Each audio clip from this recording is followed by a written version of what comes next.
मनपूर्वक स्वागत परत एकदा. आपण ह्या लेक्चरमध्ये अतिशय इम्पॉर्टंट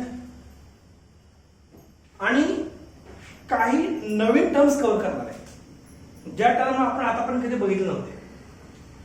आपण प्रिव्हियस लेक्चरमध्ये बघितलं बघा, स्टेडी फ्लो काय असते, स्ट्रीमलाइन्स म्हणजे काय असतात, टर्ब्युलंट फ्लो म्हणजे काय, लॅमिनार फ्लो म्हणजे काय. तर हे शब्द ऐकलेले आहेत अगोदर 9th 10th स्टँडर्डमध्ये सायन्समध्ये. मुद्दा असा राहतो की ह्या ज्या टर्म आपण आज कव्हर करणार आहे त्या टर्म तुम्हाला त्याचा रेफरन्स घ्यायचाच आहे, पण काही नवीन मुद्दे पण आपल्याला चर्चा करायचे आहेत. तर त्या आर्टिकल कोणता आहे बघा, आर्टिकल खूप इंटरेस्टिंग आर्टिकल आहे. आर्टिकलचं हेडिंग आहे, सगळ्यांनी हेडिंग द्यायचं नोटबुक मध्ये लगेच. Give heading on new page. काय हेडिंग असणार आहे? Critical velocity and Reynolds number. काय म्हणले मी? क्रिटिकल वेलोसिटी हा शब्द पहिल्यांदा ऐकतोय आपण. रेनॉल्ड्स नंबर तर हे नवीन टर्म लक्षात ठेवा. The famous scientist Osborne Reynold 1842 ते 1912 या कालखंडामध्ये अतिशय जबरदस्त शोध लावलेला आहे. इक्वेशन म्हणतो तरी एक, ज्या इक्वेशन मध्ये कळतं आपल्याला की फ्लो स्टेडी आहे, स्ट्रीमलाइन आहे, टर्ब्युलंट आहे. तुम्हाला म्हणलं नाही मी, जर मला फ्लोचा अभ्यास करायचा असेल तर कसा फ्लो आहे, डॅम मधून पाणी बाहेर येते, कुठला फ्लो असतो, सगळे म्हणा टर्ब्युलंट. अरे नाही, ते मिक्सचर आहे वेगळ्या फ्लोचं. त्याच्या करता हे पार्ट कव्हर केला फिजिक्स मध्ये, विसरू नका. आपला प्रत्येकाला काय तर महत्व आहे. जर तुम्हाला इम्पॉर्टन्स कळलं एखादा आर्टिकलचा, तर आर्टिकल सोबत समजून घ्यायला व पार्ट करत बसू नका. कोणते मुद्दे समजून घ्या, काय शिकायचंय पॉइंट. डे टू लाईफ मधलं एक्झाम्पल बघायचं, जेणेकरून आपल्याला लक्षात ठेवा सोपं जातं. स्पेशल एक पद्धतीनं एक अभ्यासाचा पॅटर्न तयार करावा, जेणेकरून आपल्याला समजून घ्यायला सोपं जाईल. हेडिंग द्या, critical velocity and Reynolds number. अतिशय इंटरेस्टिंग पॉइंट. आता जेव्हा एखादा नवीन टर्म आपण डिफाईन करणार आहे बाळांनो, जेव्हा आपण नवीन टर्म बद्दल आपण चर्चा करतो, तर आता पहिला मुद्दा असतो डेफिनेशन. काय नक्की हा प्रकार आहे, रेनॉल्ड्स नंबर काय प्रकार आहे, क्रिटिकल वेलोसिटी काय प्रकार आहे, ते समजून घेऊया. त्यामुळे ह्या आर्टिकल मध्ये पहिला पॉइंट असणार definition of what, critical velocity, symbol VC. काय सिम्बॉल असणार आहे? व्हीसी. टाका पहिला पॉइंट, डेफिनेशन.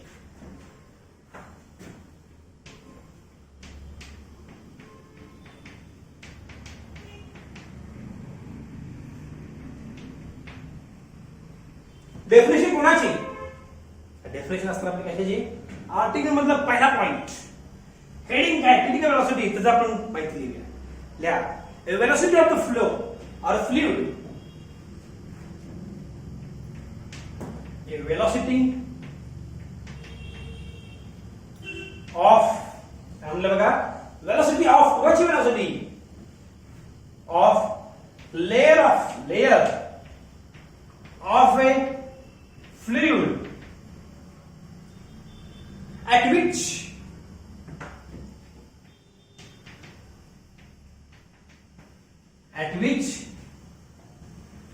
स्ट्रीमलाइन फ्लो किंवा लॅमिनार फ्लो, तुम्ही कसाही विचार करा, स्ट्रीमलाइन फ्लो किंवा लॅमिनार फ्लो दोन्हीचा अर्थ एकच आहे. दोन्हीचा अर्थ एकच, विसरू नका. तुम्ही नोटबुक मध्ये लिहा, परत वाटलं तर कंसात टाका, स्ट्रीमलाइन फ्लो लॅमिनार फ्लो एकच आहे. त्यामुळे ते शब्द वापरणार मी स्ट्रीमलाइन वापरेन किंवा मी लॅमिनार वापरेन. मी तो वापरणार लॅमिनार फ्लो. ओके. काय म्हणलं बघा, velocity of a layer of fluid at which laminar flow. अतिशय इंटरेस्टिंग पॉइंट बघा, laminar flow. Interesting point, laminar flow. Underline करा शब्द laminar फ्लोला. Get converted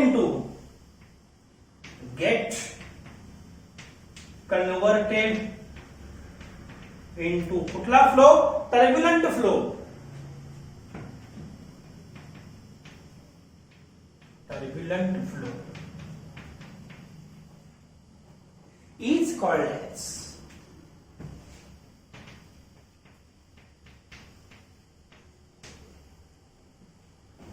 critical velocity. Is called as what? Critical velocity. पूर्ण वाक्य लिहा.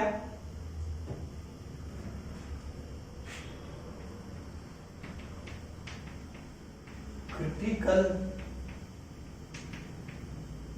वेलोसिटी. काय म्हणला? Critical velocity. कंसात सिम्बॉल लिहा VC. VC is a symbol for what? Critical velocity. हाला इनवर्टेड कॉमा करा, डबल इनवर्टेड कॉमा. समजून घ्यायला सोपं जातं. काय म्हणलं बघा, a velocity of a layer of fluid at which laminar flow gets converted into turbulent flow is called as a critical velocity. म्हणजे असा वेग आहे ज्या वेगाला आपला लॅमिनार फ्लो संत वाहणारे पाणी अचानकपणे टर्बुलंट फ्लो मध्ये रूपांतरित झालं. उदाहरण द्यायचं म्हणलं, वाहणारी संत नदी अचानकपणे पूर आला, फ्लो झाला कुठला टर्बुलंट, मग त्या वेगाला म्हणायचं what we call critical velocity. म्हणजे 100% ढवळलेलं पाणी जे असतं त्याच्यामुळे कुठला वेग असतो, इथे झालं बेस क्रिटिकल वेलोसिटी. कुठली वेलोसिटी असणार, क्रिटिकल वेलोसिटी. आता मोटारा त्याचा अभ्यास कोणी केला, तर अभ्यास केला famous scientist Osborne Reynold.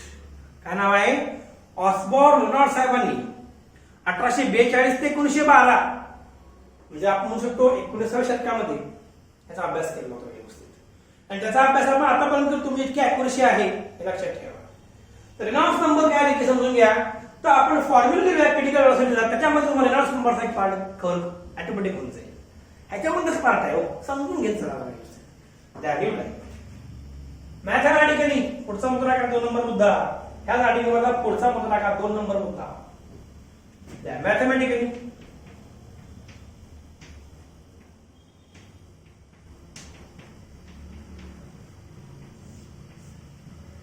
Formula आहे VC इक्वल टू समज point Reynolds number RE. RN म्हणजे RN म्हणजे काय, रेनॉल्ड्स नंबर, N म्हणजे नंबर, इनटू इटा. इनटू काय, इटा. इटा बघणार आहे पुढे आपण इटा म्हणजे काय नक्की प्रकार आहे. तर आपण कोएफिशिएंट ऑफ विस्कोसिटी पुढे बघणार आहे. विस्कोसिटी म्हणजे काय असते, डिवाइडेड बाय और density into small D rho D.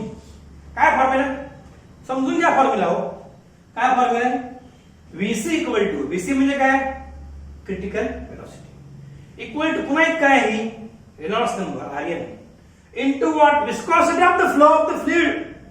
जे फ्लुइड आहे, पाणी घ्या, केरोसिन घ्या, पेट्रोल घ्या, एखादा गॅस घ्या, प्रत्येकाने काय ती विस्कोसिटी असणार आहे.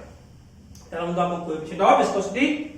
ज्या फ्लुइडचा आपण विचार करणार आहे तो फ्लुइड, डिवाइडेड बाय काय, डेन्सिटी ऑफ द फ्लुइड. आणि डी म्हणजे काय, डायमीटर ऑफ व्हॉट ट्यूब. ज्या ट्यूब मधून आपलं फ्लो चाललेला आहे, लिक्विड चाललेला आहे, गॅस चाललेला आहे, त्या ट्यूबचा डायमीटर त्याला म्हणतो आपण स्मॉल डी. इक्वेशन ब्रॅकेट करा.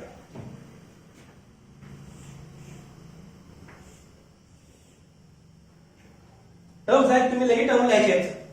RN म्हणजे काय, रेनॉल्ड्स नंबर, विसरू नका.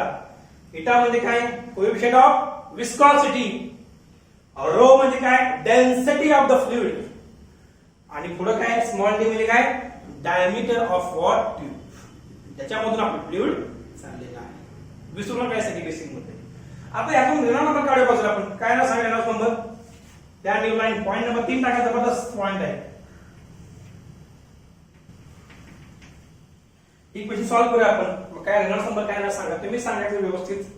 What would be Reynolds number here, RN equal to काय ना, RN इक्वल टू बघा या रो डी ने शिफ्ट करा. मग काय ना सांगा, VC rho into D divided by काय ना eta. We got the formula of Reynolds number. Question box करायचं लगेच. काय फॉर्म्युला मिळाला मला, Reynolds number equal to VC critical velocity into density into diameter of the tube divided by eta. Very important point students, समजून घ्या. आता जो वैशिष्ट्य काय रेनॉल्ड्स नंबरचं, तर त्याचं रेंज केली ती फाईन. काय केली, रेंज डिफाईन केली जबरदस्त. जर रेनॉल्ड नंबर 1000 पेक्षा मोठा असेल, काय म्हणते बघा, नीट समजून घ्या. रेनॉल्ड नंबर म्हणजे काय, हा एक प्युअर नंबर आहे. हो हाला काय युनिट वगैरे काय नाहीये, there is no unit, no dimension. हा नंबर आहे 1 2 3 4 सारखा. हो नावातच आहे नंबर म्हणून, प्युअर नंबर. तर ह्याचं वैशिष्ट्य काय समजून घ्या. तुम्हाला विचारलं की फ्लो चाललाय बघा, सांगा टर्बुलंट आहे का, स्टेडी आहे, स्ट्रीमलाईन आहे, सांगू शकत नाही आपण. सांगली तर इलॉजिकल झालं होतं. काय सांगायचं झालं, it is not a convenient method to define. मग त्याकरता शास्त्रज्ञांनी ही इक्वेशन मांडली. इक्वेशन मांडले लक्षात ठेवा. इक्वेशन येणाऱ्या व्हॅल्यू आहेत सगळ्या. तुम्हाला विचारलं पाणी चाललंय एका पाईप मधून, फ्लो कुठला आहे, तर मनाचा डायमीटर सांगा पाईपचा, डायमीटर सांगितलं. डेन्सिटी सांगा पाण्याची 1000 kg per meter क्यूब माहिती आहे नॉर्मल टेम्परेचरला. क्रिटिकल व्हेलॉसिटी आपल्याला माहिती असते दिलेली आहे पाण्याची, काढायची. आणि इटा माहिती आहे पाण्याचा, तो टाकायचा तुम्हाला व्हॅल्यू मिळून जाईल आरची. मग त्याच्यावर आपण लिहूया की नक्की फ्लो कसा असतो ते आपण डिफाईन करूया. टाका पुढचा मुद्दा याच्यामध्येच. अतिशय important point, interesting point we can say.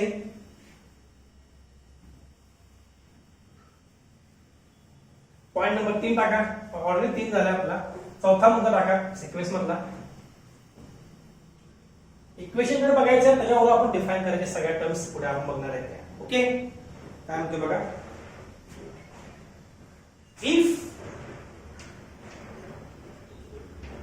If Reynolds number is greater than 1000, काय म्हणतो बघा. Reynolds number greater than 1000 but less than, पुन्हा एक काय पाहिजे, it is less than what 2000. Range समजून घ्या. हा पुन्हा एक हा 1000 पेक्षा जास्त आहे आणि शिवाय रेनॉल्ड्स नंबर हा 2000 पेक्षा कमी आहे. काय म्हणते बघा. इफ रेनॉल्ड्स नंबर 1000 पेक्षा जास्त आहे आणि 2000 पेक्षा कमी आहे, म्हणजे हा रेंज काय असणार सांगा. 1000 2000 रेंज आहे, तर कुठला फ्लो म्हणायचा मला. ह्याला म्हणा अनस्टेडी फ्लो. काय म्हणायचं त्याला, अनस्टेडी फ्लो. डिफाईन करू शकत नाही फ्लोला आपण. म्हणजे अशी केस असेल तर म्हणायचं इट इम्प्लाइज असल्या व्यवस्थित. मी असं लिहितो बघा. I am just writing like this. तुम्ही असल्या it gives unsteady flow.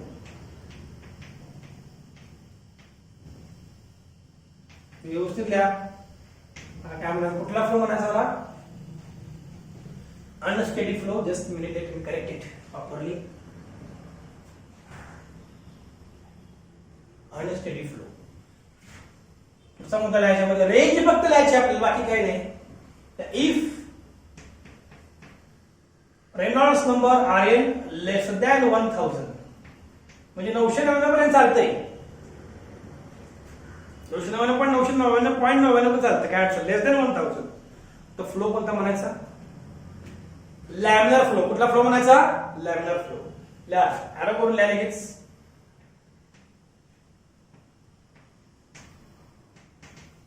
Laminar flow किंवा स्ट्रीमलाईन फ्लो. आधीच सांगितले तुम्हाला मी लॅमिनार फ्लो, स्ट्रीमलाईन फ्लो काय असतं एक्झॅक्टली, आधीच सांगितले नाही. जरा रेफर करा प्रिव्हियस व्हिडिओ लेक्चर. ओके, पुढचा मुद्दा आहे आपण 6वा मुद्दा असुद्धा सेपरेट मध्ये लिहूया आपण सविस्तर सिस्टमॅटिक पद्धतीने. If Reynolds number greater than 2000, 2000 पेक्षा जास्त आहे, त्याला म्हणतात टर्ब्युलंट फ्लो. कुठला फ्लो म्हणायचा, टर्ब्युलंट फ्लो.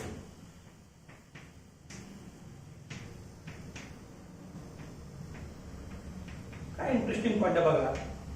म्हणजे आपल्याला रेनॉल्ड्स नंबर काय फायदा मिळाला की फ्लो कोणता आपल्याला क्लिअर झालो. कॅल्क्युलेशन करा फक्त. तुम्हाला विचारणार एक्झाम मध्ये सुद्धा की what is the type of the flow, तर सिंपल आहे. इक्वेशन मध्ये किमती भरायच्या आणि व्हॅल्यू काढायची. क्लिअर कट स्पष्टपणे व्हॅल्यू काढायची, किमती भरून व्यवस्थित कॅल्क्युलेशन करून.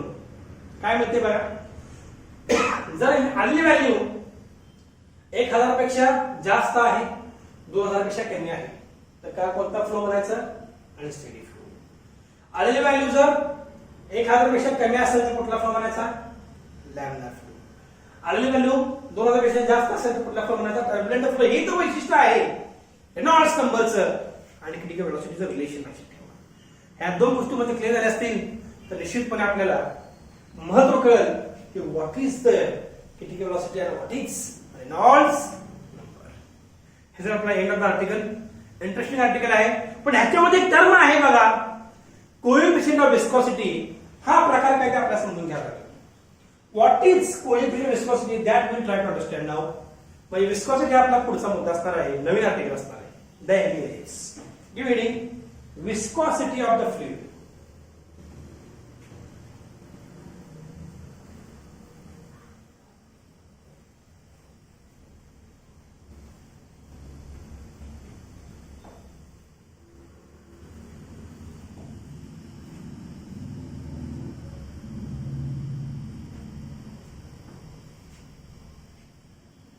हेडिंग द्या विस्कॉसिटी ऑफ द फ्लुइड.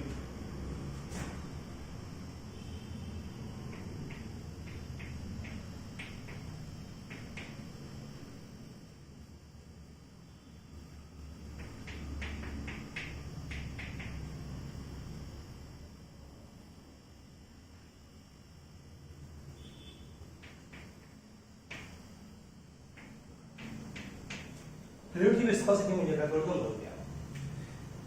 एकदा सर्वसामान्य भाषेत सांगायचं म्हणलं विस्कॉसिटी हा प्रकार काय आपल्याला माहितीये. आपण जर मध घेतलं, मध हनी किंवा तेल घेतलं, ऑइल घ्या, हेअर ऑइल घ्या, मध घ्या. समजा आपण ते मधाची बाटली आपल्या जवळ आहे त्याला आपण असं उलटी केलं आणि त्याच सोबतच आपण पाण्याची बाटली घेतली आणि उलटी केली अशी, तर कोणतं फ्लुइड पहिल्यांदा बाहेर येईल? स्वप्न विचारा.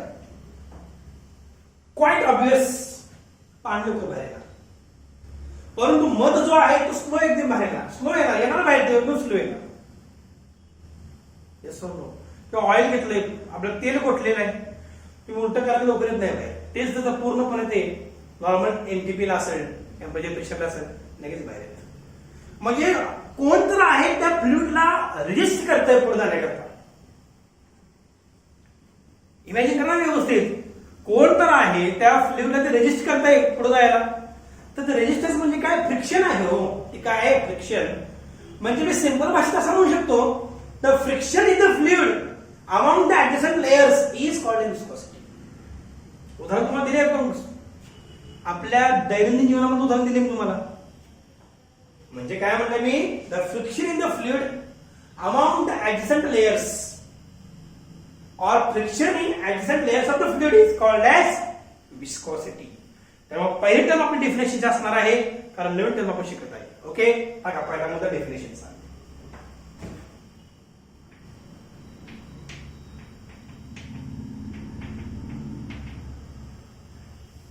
डेफिनेशन व्यवस्थित लिहा. ए friction present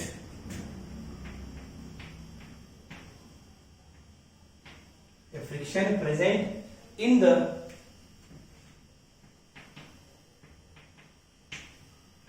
adjacent layer of fluid, in the adjacent layer of fluid is called as काय म्हणतात? Viscosity.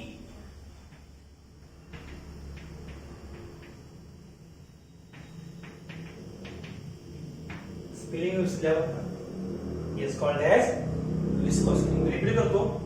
A friction present in the adjacent layer of a fluid is called as viscosity. Interesting point आहे.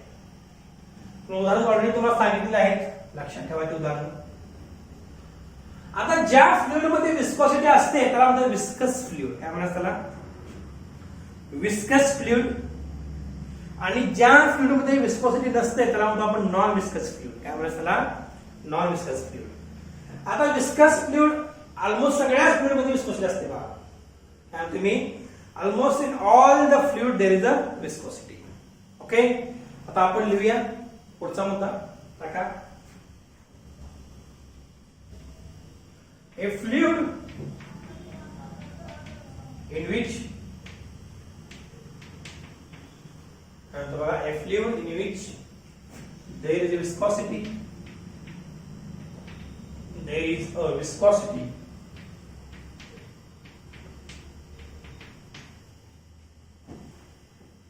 is called as viscous fluid.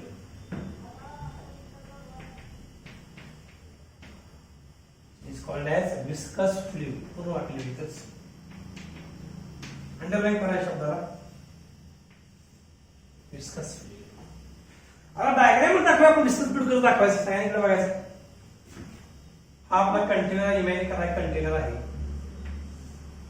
ह्याच्यावर आपण layer दाखवूया फ्लुइडची.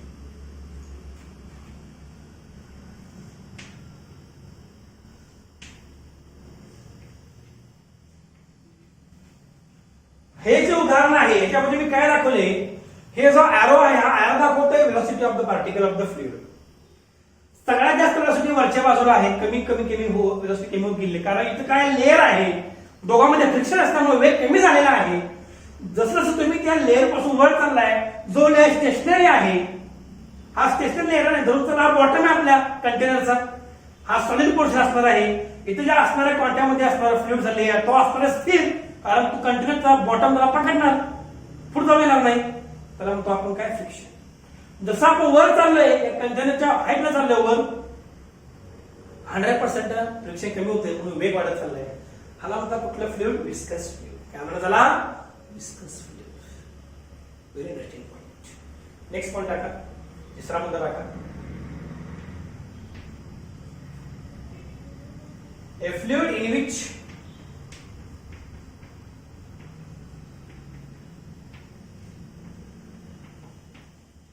a fluid in which there is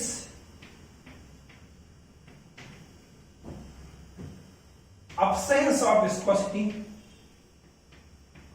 There is what? Absence of viscosity.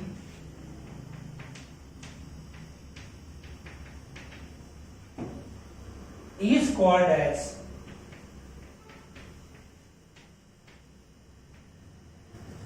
non-viscous fluid.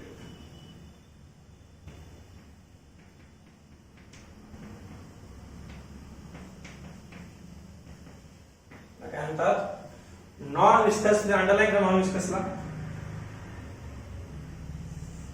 हे असं fluid आहे ज्या fluid मध्ये viscosity present नाही.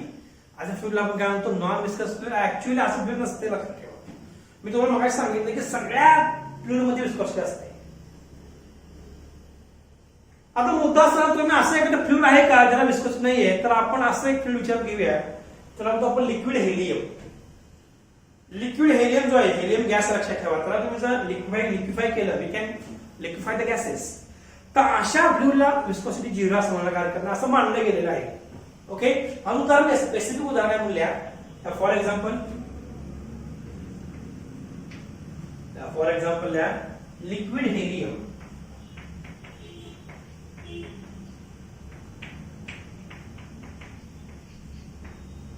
हे बेस्ट एक्झाम्पल आहे कशाचा, नॉन विस्कस फ्लुइडचं. तुम्ही नीट समजून घ्या.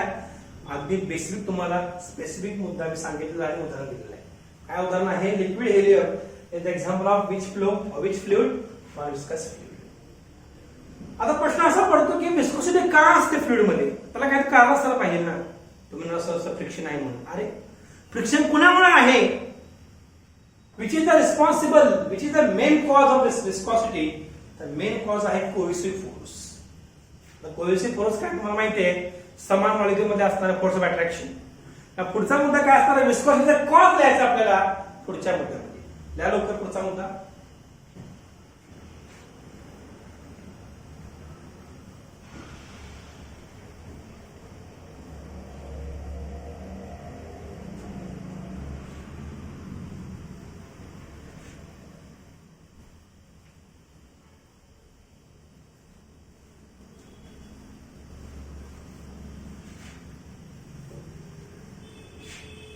काय म्हणलं तुम्हाला मी, कोहेसिव्ह फोर्स. आता मला सांगा, नॉन विस्कस फ्लो जो आपण दाखवला होता मागाशी, त्याची डायग्राम कशी येईल लॉजिकली सांगा. डायग्राम काढा माझ्यासोबत लगेच त्या मुद्द्यामध्ये. जो आपल्या इथे नॉन विस्कस फ्लो फ्लुइड त्याच्या खाली एक डायग्राम काढा, सिंपल डायग्राम. अशी डायग्राम दाखवा कंटेनर. आता विस्कोसिटीच नाहीये, म्हणजे फ्रिक्शन नाही, म्हणजे सगळ्या लेयरची वेलोसिटी काय असणार, समान असणार, म्हणजे असं असणार. ही पहिल्या लेयरची वेलोसिटी समान असणार, दुसऱ्याची पण सेम अँड सो. ह्या सिंपल डायग्राम कशाची, नॉन विस्कस फ्लुइडची. विस्कोसिटी काय असतं 0, त्याच्यामुळे लेयरची वेलोसिटी सगळ्या लेयरची वेलोसिटी काय असणार आहे, समान असणार आहे. ह्याच्या अगोदर आपण जे बघितलं विस्कस फ्लो, त्यामध्ये लेयरची वेलोसिटी वेगळी, कारण फ्रिक्शन प्रेझेंट आहे. ओके, त्याचा डायग्राम. आता पुढचा मुद्दा लिहा. आय थिंक 4th क्रमांकाचा मुद्दा आहे आपला. ओके, क्रॉस व्हेरिफाय करा अजून एकदा. काय म्हणतो बघा, the main cause of viscosity is cohesive force. काय रिस्पॉन्सिबल, मेन कॉज काय आहे, कोहेसिव्ह फोर्स. पुढचा मुद्दा द मेन कॉज बेसिक मला काय करणार आहे cause of viscosity is cohesive force. कुठला फोर्स? Cohesive force. हे कशामध्ये असतं माहिती का? कोहेसिव्ह फोर्स असणार आहे लिक्विड्स मध्ये. कशामध्ये असणार आहे? लिक्विड्स मध्ये. हे विसरू नका. लिहा main cause of viscosity is cohesive force in liquids. व्यवस्थित लिहा इन लिक्विड्स. लिक्विड मध्ये कोण आहे कारणीभूत? हे सीईटी चे बेसिक क्वेश्चन असतात लक्षात ठेवा. बरेच जण मुलं इथे कन्फ्युज होतात. बरेच विद्यार्थी कन्फ्युज होतात कारण ते पुस्तक वाचत नाही व्यवस्थित. त्याच्यामुळे तुम्हाला प्रत्येक मुद्दा आम्ही तुम्हाला लिहून देतो व्यवस्थित लिहायचं नोटबुक मध्ये आणि इट सेल्फ इज सफिशियंट. सांगतो बघा. The main cause of viscosity is cohesive force. Underline करा कोहेसिव्ह फोर्सला. कशामध्ये चाललंय ही? लिक्विड्स मध्ये. म्हणून इन लिक्विड्स. व्हेअरएज या पुढे याच्यामध्ये कंटिन्यू करा. व्हेअरएज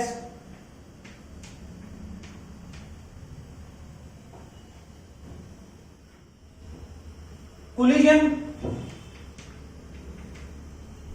कोलिजन्स म्हणजे काय?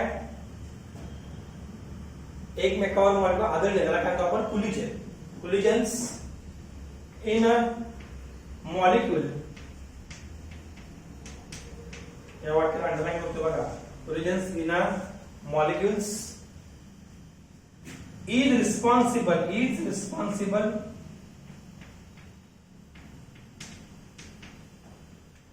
for viscosity in gases. बघा अतिशय मोठा मुद्दा मी सांगितलेला आहे. महत्वाचा मुद्दा आहे. तर काय सांगितलं महत्वाचा मुद्दा बघा. गॅस मध्ये जी विस्कॉसिटी असते ती कोणामुळे असते? Collisions of the molecules among molecule in the molecule. त्याचा पण डबल कोण करा. लिक्विड मध्ये कोण असते? कोहेसिव्ह. बेसिक मुद्दा लक्षात ठेवा. म्हणजे काय म्हणतात मी? Collisions in a molecules is responsible for viscosity in gases. Interesting point आहे.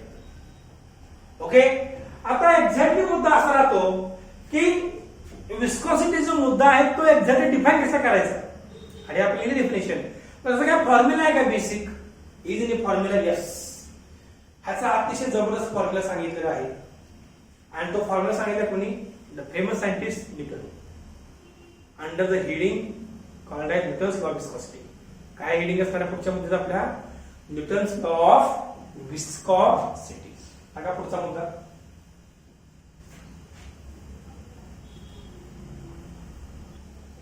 Newton's law of viscosity.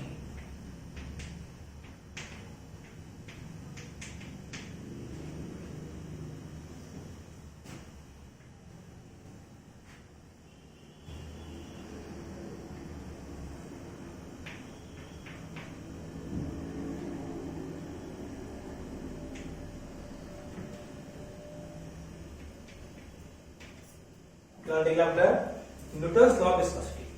आता न्यूटन यांनी काय सांगितलं समजून घ्या. जे विस्कस फोर्स असतं विस्कस फोर्स म्हणजे ज्या लेअर मध्ये असणारा फोर्स समजून घ्या. हा पहिला लेअर दुसरा लेअर आहे. तर दोघांमध्ये काय तर फ्रिक्शन आहे. हा विस्कस फोर्स किंवा विस्कस ड्रॅग. काय म्हणतात त्याला? Viscous drag. हे विस्कस ड्रॅग जे असतं हे प्रोपोर्शन असतं काही मुद्द्यांना, काही बेसिक घटकांना. ते आपण लिहिणार आहे. आता स्टेटमेंट लिहूया आपण. It states that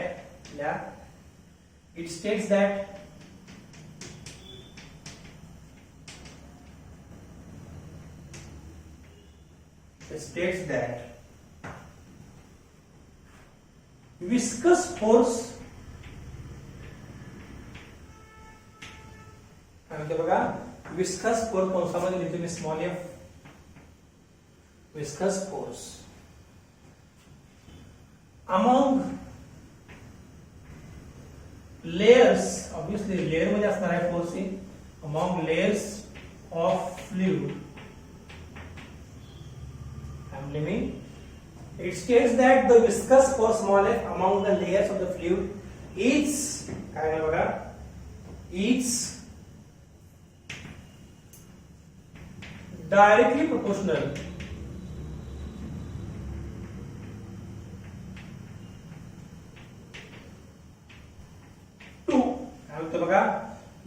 proportional to what? Area of layer of a fluid. पहिल्यांदा कशाला proportional आहे? Area of layer of a fluid, also like capital A, and to velocity gradient, and to velocity gradient of a fluid layer. Fluid लेयरचा velocity ग्रेडियंटला proportional असणार आहे. Underline करतो बघा, velocity gradient आणि इथं एरिया ऑफ द फ्लुइड, आणि इथं काय असतं? Viscous force. हे तीन मुद्दे तुम्हाला माहिती पाहिजेत. काय म्हणते बघा, it states that viscous force small F among layers of a fluid is directly proportional to area of the layer of the fluid, capital A, and to velocity gradient of a fluid layer. Fluid layer मधला velocity gradient काय असणार आहे? proportional असणार आहे. आता velocity gradient काय प्रकार आहे ते थोडं समजून घ्या. ह्याच लॉ मध्ये आपण समजून घेऊया. नेक्स्ट पॉइंट टाका. हा जरा पहिला मुद्दा आपला स्टेटमेंटचा. या चेंज असं लिहा, रेशो ऑफ लिहा, ratio of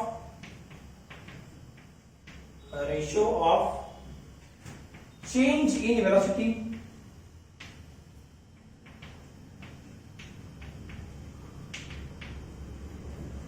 to the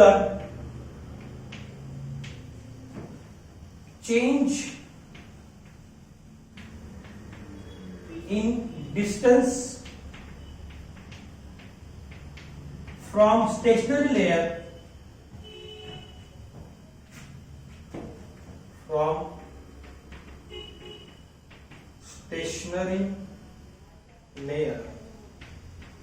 is called as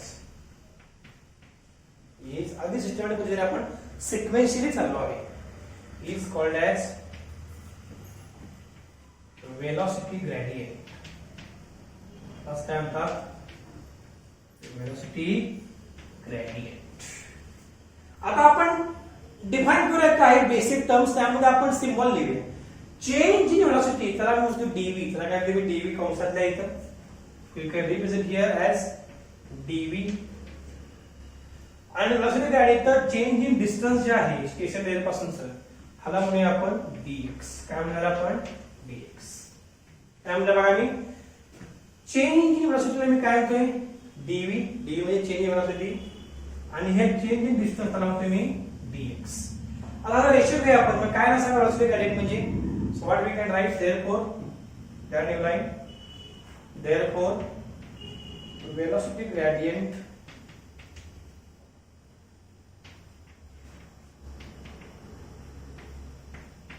is equal to dv divided by dx.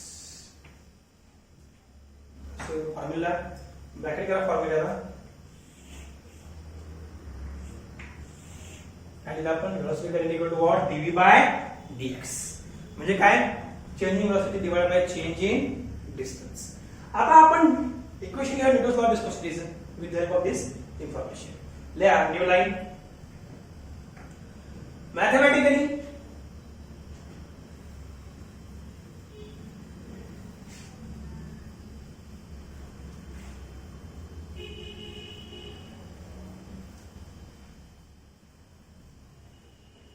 Right down. तीसरा मुद्दा आपला mathematically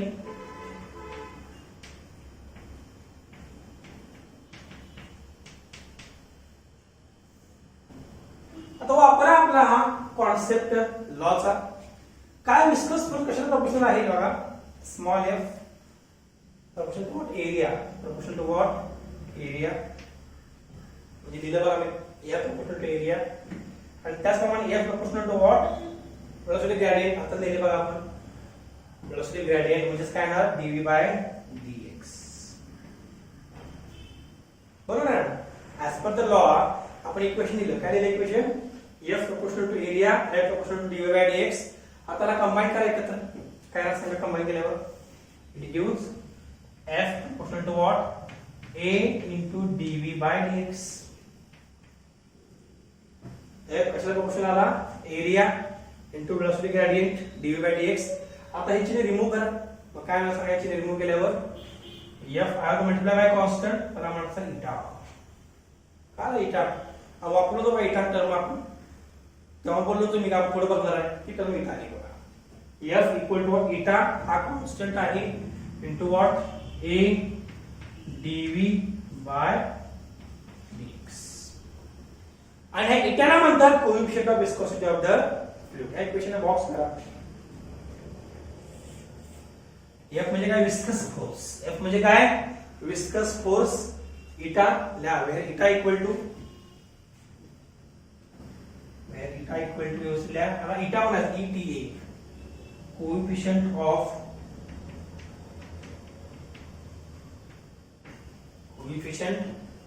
viscosity.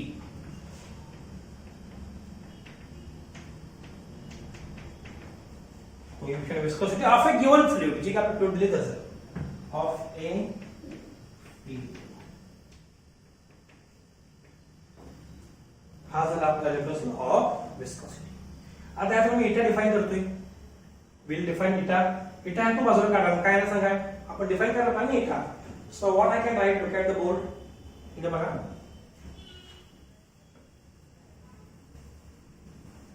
So I am continuing here. सगळ्यांनी इकडे बघायचं बोर्ड कडे. तुम्ही इटा काढा बाजूला, मग काय ना सांगा इटा इक्वल टू ही F ला ऍज इट ठेवा. F ऍज इट येणार बघा ना हा. आणि परत ही टर्म जी आहे dv बाय dx इथला बाजू काढायचा. F ऍज इट असणार, ही टर्म इकडे गेला काय येणार? dx बाय dv होईल. किंवा हा पूर्ण टर्म शिफ्ट करायला आले, मग काय येणार? F डिवाइडेड बाय नीट बघा आपण सोपं करून लिहूया त्यांना जरा सोप्या फॉर्म मध्ये. Eta equal to F divide by पूर्ण टर्म शिफ्ट करतो मी खाली A dv by dx. चालते ना? ही पूर्ण टर्म मी आयडी शिफ्ट केली खाली. Yes we can shift. Simple mathematics. म्हणजे इटाचा फॉर्म्युला काय मिळाला मला? F divided by A dv by dx. How we can define eta? Viscous force per unit area per unit velocity gradient. असं आपण इटा डिफाइन करणार. So coefficient of viscosity is nothing but it is the ratio of what? Equation ला बघा. Coefficient of viscosity, it is the ratio of what? Viscous force per unit area of the layer per unit velocity gradient is called as coefficient of viscosity. And the coefficient of viscosity I define once again. काय म्हणतो बघा? Viscous force per unit area per unit velocity gradient is called as coefficient of viscosity. आता असं unit काय असतं बघा. या next point. Whatever is the number, that number will continue. काय झालं बघा? क्रॉस व्हेरिफाय करा नंबर जो असतो त्या पॉइंटचा. मी ते 4 लिहिलेला आहे. It's a SI unit. It's SI unit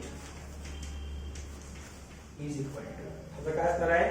we are going to write it's a SI unit. काय असणार SI युनिट बघा? Is equal to Newton second per काय SI युनिट आहे? Newton second per metre square is the SI unit of what? Coefficient of viscosity.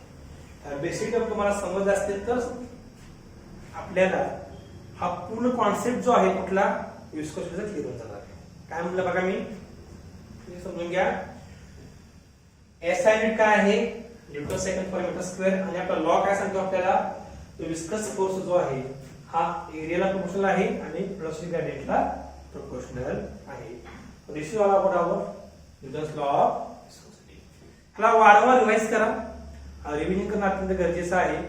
Velocity gradient हा जो concept आहे तो concept तुम्हाला प्रॉपर समजला असेल तरच ह्याचे पुढचे मुद्दे जे आहेत आपले तो आपल्याला कव्हर करता येणार नाही. Okay, this is all about our Newton's law of viscosity.